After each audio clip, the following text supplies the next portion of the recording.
2 ordinary pasta sauces, but only one of them is guaranteed GMO-free. But with the new law in effect, that looks like it's about to change. This here is what's known as a tip-up. Now, when this orange flag goes up, that means you might have caught a fish. From the middle of Lake Willoughby, Brad Hickox, News 7. We're here in St. Johnsbury where construction is beginning again on the 2-year program that's going to be replacing many of the roads here because of the sewers that need to be replaced. Town meeting day finally wrapped up around 1:30 today after about 4 hours of discussion. Now, people in attendance had all sorts of questions, mostly about appropriations. Now, that finally ended, but there's still a lot of work to be done. And find out whether Linden Institute or St. Johnsbury Academy won this weekend's big contest on the ice. News 7 Sports is coming up next.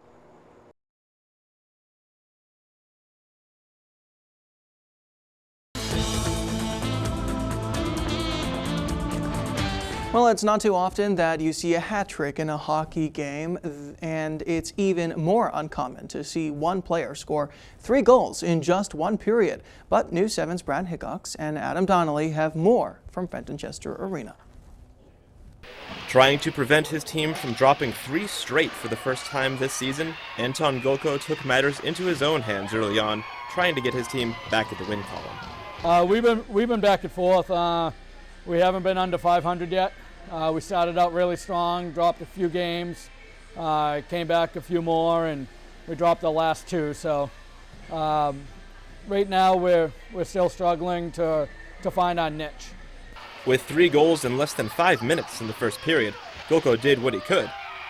But after he was ejected in the second period for an illegal hit to the head of a Brattleboro defender, momentum completely changed, with 2 Colonel goals wrapping up the second period.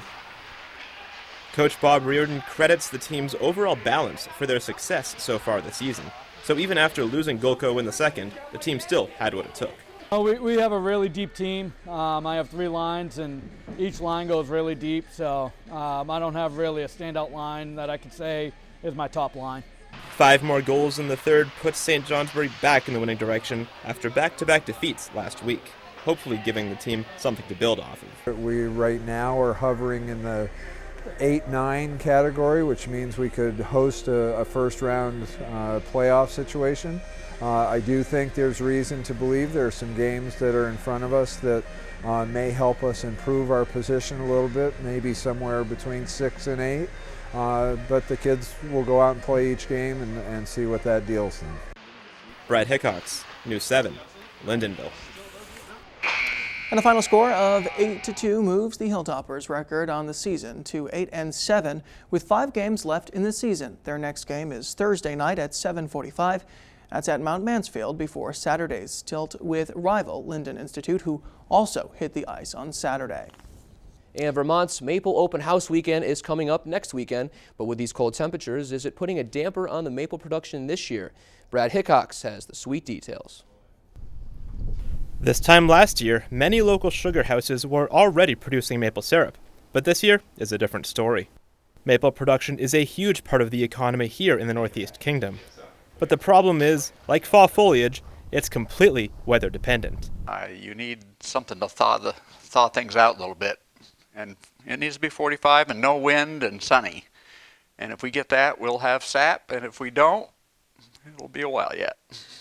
Prime maple conditions are warm days and cold nights. Nights with temperatures that dip below freezing, followed by daytime highs over 40 degrees, are prime for sap to flow. And the normal producing season way down. Normally at this time of year we would have produced a number of 100 gallons, 300 or 400 gallons of syrup, but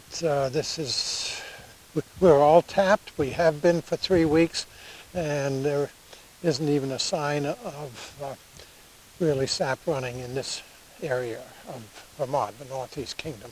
Ultimately, it's up to each sugar maker to decide when the season starts and when it ends. It's always interesting anytime that you're playing with Mother Nature, and all of agriculture is. You're at her mercy, and the only thing you can do is be ready and do the best you can. Brad Hickox, News 7 in the Northeast Kingdom. As of this point, St. Johnsbury has had just one day with what many consider ideal sugaring conditions. Just one day this month has had highs of at least 40 and lows at or below freezing. 2012 saw 9, and last year there were 11. While Washington considers what to do about a possible federal minimum wage increase from $7.25 an hour to $10.10 an hour, Vermont is once again taking its own path. Vermont is looking at raising its current $8 rate. The argument along its way is raising the minimum wage. Is raising the minimum wage good for everyone? News 7's Brad Hickox has more. It's been nearly 5 years since the federal minimum wage was raised, and many people think it's time to raise it again. Today, there are millions of Americans who are working 40 hours a week, and they continue to live in poverty. It is absolutely imperative that we raise the minimum wage because the federal minimum wage is all of $7.25 an hour, and that is a starvation wage. The latest report I read was that you have to make over $15 an hour in Caledonia County for a two-bedroom apartment at 30%, $17 an hour in Essex County, and $13 an hour in Orleans County. So the minimum wage, which is about $8.50, I think, you're going to have to be working more than one job to pay for your rent.